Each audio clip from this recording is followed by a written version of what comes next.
चैनलों के ऊपर डिबेट चलते थे, खबरें दिखाई जाती थी केजरीवाल भ्रष्ट है, केजरीवाल भ्रष्ट है। केजरीवाल हो रहा है यार, हिलाओ मत भाई,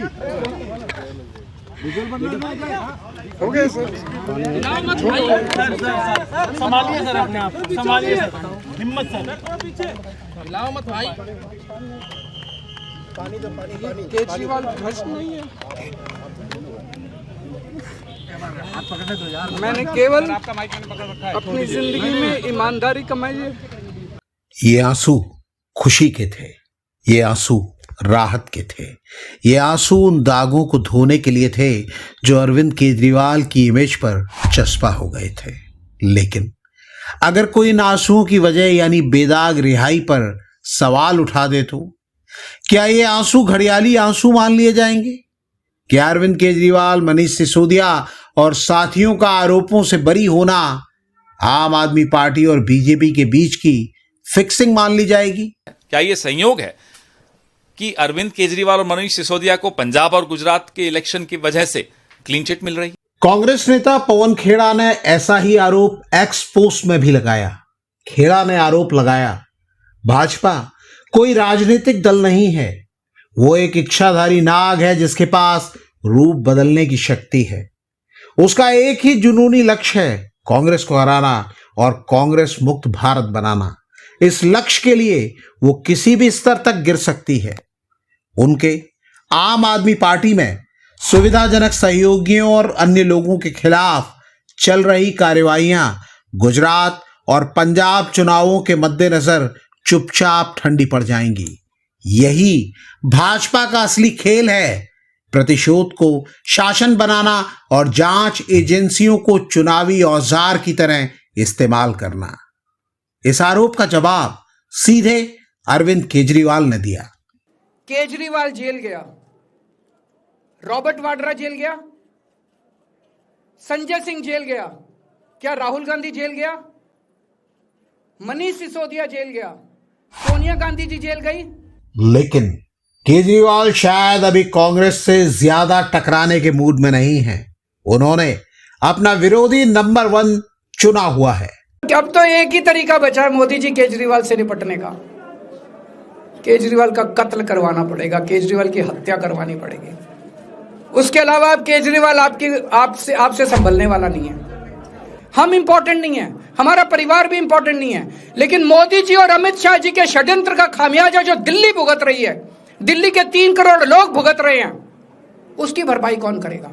अरविंद केजरीवाल 2024 लोकसभा चुनाव के दौरान प्रचार के लिए जमानत पर बाहर आए थे, तब भी वो बीजेपी पर ऐसे ही तेवरों के साथ हमलावर थे।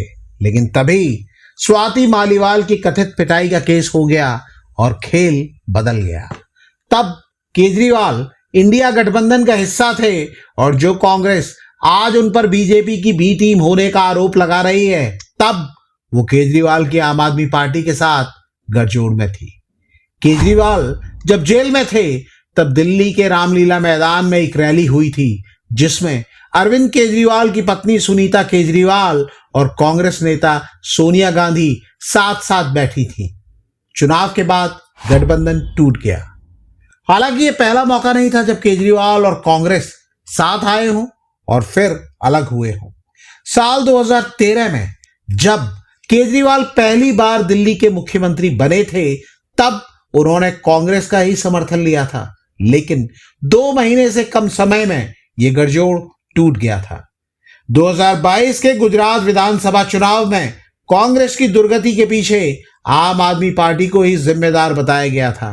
तब कांग्रेस 182 में से सिर्फ 17 सीटें ही जीत पाई थी। इसके बाद भी कांग्रेस ने 2024 के लोकसभा चुनाव में आम आदमी पार्टी के साथ खुशी खुशी गठबंधन किया। यह दावा किया जाता है कि इस फैसले के पीछे कांग्रेस की टॉप लीडरशिप की पहल अहम थी।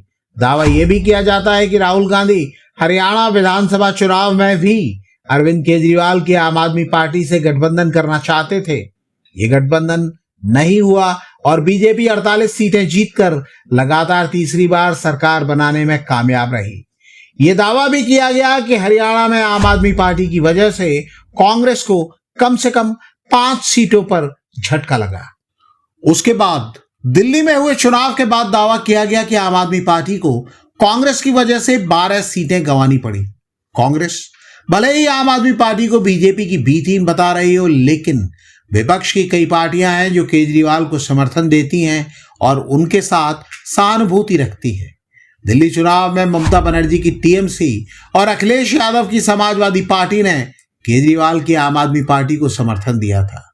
एमके स्टालिन भी केजरीवाल के साथ सहानुभूति रखते हैं और जानकार दावा करते हैं कि आरोपों से बरी होने के बाद केजरीवाल जाहिरा तौर पर बीजेपी को निशाने पर रखेंगे और इससे अगर कांग्रेस को झटका लगता है तो उन्हें दोहरा लाभ मिल सकता है। इस मुद्दे पर आपकी क्या राय है? कमेंट करके हमें बताइएगा जरूर।